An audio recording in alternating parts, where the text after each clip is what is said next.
No, I cannot take you there. We're in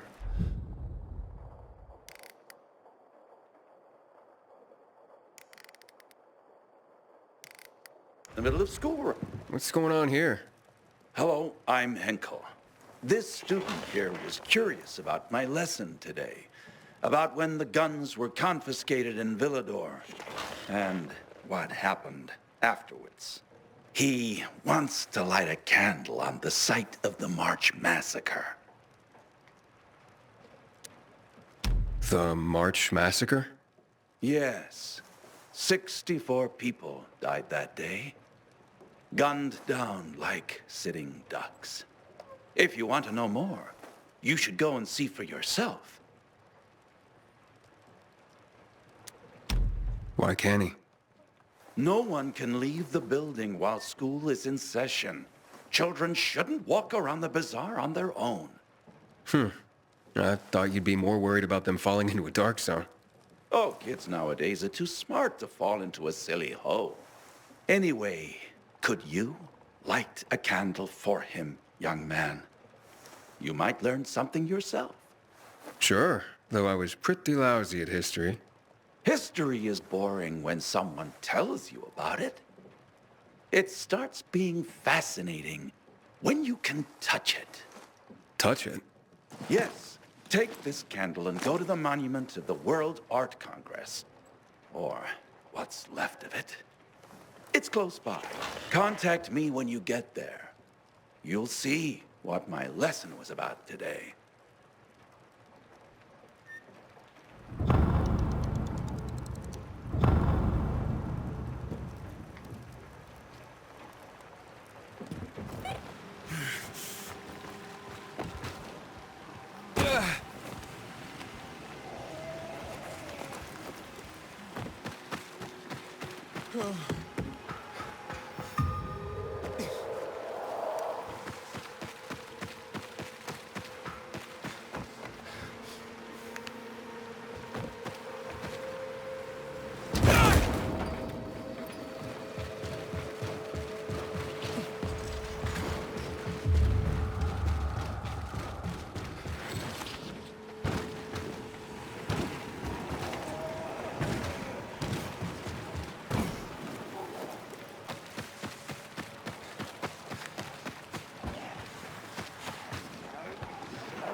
Hey, Henkel, I'm at the monument. You were right. Not much left of it. Good. Look closely. There is much more to it than meets the eye.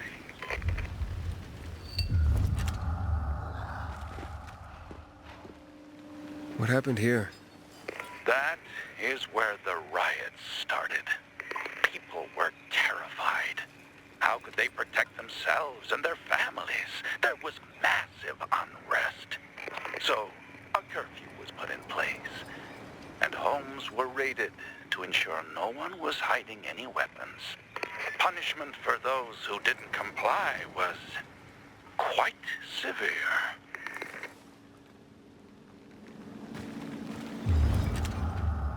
There's a plaque here. Ooh, a lot of names on it. Are those the victims of a massacre? Yes, 64 names. Things was starting to get pretty bad outside the walls around then, and the army needed more weapons. So they confiscated the civilians' weapons. Private ownership of any sort of firearm and its ammunition was forbidden thereafter.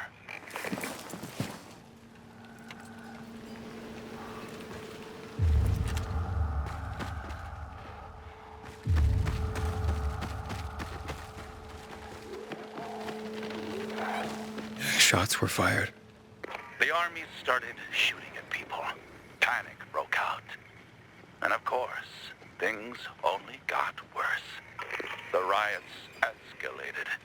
It was the beginning of the end. Light the candle.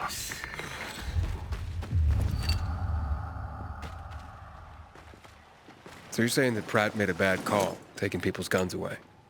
Hard to know for sure, but it didn't end well for anyone.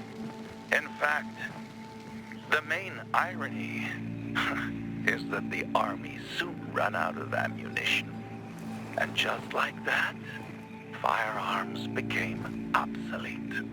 At least, that's what's generally believed to have happened. Now, you'll hear some folks claim that Pratt kept a secret stash of ammunition somewhere in the city.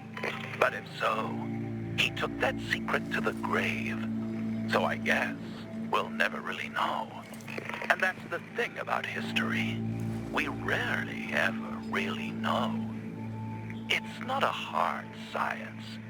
History is fragile as the passing of time. It takes the vigilance of people like myself to make sure it's not rewritten to suit the whim of each new generation's self-righteous fight.